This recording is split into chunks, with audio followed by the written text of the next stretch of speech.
सबसे पहले तो ये देखते हैं कि क्यों हमारी सीवी रिजेक्ट होती है। क्या ये हमारे अंदर ही बात है? नहीं, ज़रूरी नहीं। सीवी में मसला हो सकता है, ज़रूरी थोड़ी आप में मसला हो। और अगर मसलों की सबसे अच्छी बात ये होती है मसला आइडेंटिफाई करें और फिर उसे तब्दील कर लें, उससे सीख जाएं। सही है। मोस्टली सीवीज़ कैसे रिजेक्ट होती है? फॉर एग्ज़ाम्पल, अगर आप कहीं मैनेजर की पोजीशन पे, मे बी किसी और पोजीशन के ऊपर अप्लाई कर रहे हैं और एक अजीब सी सीवी आई जिसके अंदर फॉर्मेटिंग सही नहीं हो, छोटा बड़ा टेक्स्ट हो, एक राइटिंग अलग हो, दूसरी राइटिंग अलग हो, अनएक्सेप्टेबल। ठीक है ना। इम्प्रॉपर फॉर्मेटिंग जो है ना, इम्प्रेशन ही देती है कि ये ख़ुद किस किस्म का इंसान होगा। ठीक है।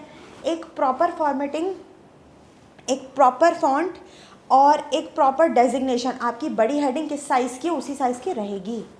आपकी सेकंड हेडिंग किस साइज़ की, उसी साइज़ की रहेगी। आपकी बॉडी टेक्स्ट किस साइज़ का है, उसी फॉन्ट का साइज़ का होना चाहिए। और आपकी जो बॉडी टेक्स्ट है उसमें स्पेसिंग कैसी है, सारा गचपच करके जैसे वो फर्रे निकलते हैं ना, सारे ऐसे मिक्स होके, ऐसे भी ना हो। खुला खुला टेक्स्ट हो, इंसान को तकलीफ़ ना हो रीड करने में। ठीक है ना। डॉक्यूमेंट के लिए फ़ॉन्ट कैसा पसंद किया जाता है, हम सारे आगे ये चीज़ें करेंगे। तो सबसे पहली चीज़, आप ख़ुद थोड़ी देर के लिए इमेजिन करें अखबार की सुर्खियों की तरह आपकी सीवी हो, तो वो कोई बंदा कैसे पढ़ पाएगा, या आपके ख़ुद के पास एक सीवी आए तो वो कैसे पढ़ पाएगा। ठीक है ना। सेकंड थिंग है वो टू जेनेरिक हो। आपने ऐसी बातें की हुई हो कि वो पिन पॉइंट ना कर पाए कि इसने क्या खोया क्या पाया। जेनेरिक बातें ना हो, पिन पॉइंट बातें हों। ठीक है।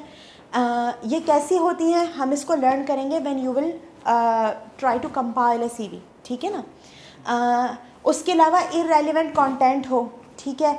मैं एक टीचर की जॉब करना चाहती हूँ लेकिन मैं कहूँ मुझे स्वेटर बुनना भी पसंद है, इट इज़ नॉट रेलिवेंट। ठीक है ना। हो सकता है किसी क्रिएटिव सेंस में या किसी और दुनिया में या किसी और सेंस में ये सही हो, बट इस सेंस में नहीं, क्योंकि रिक्रूटर्स दे आर लाइक मेरा टाइम वेस्ट कर दिया and they just throw it.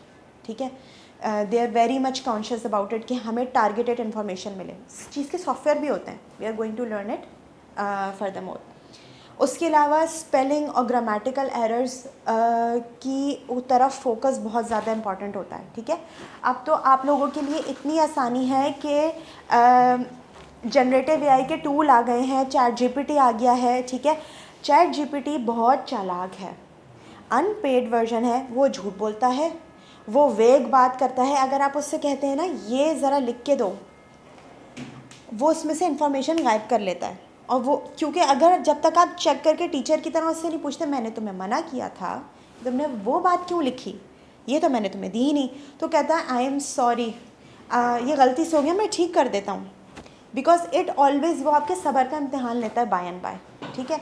तो how to use ChatGPT, when to use ChatGPT, ये भी बहुत चीज़ इंपॉर्टेंट है।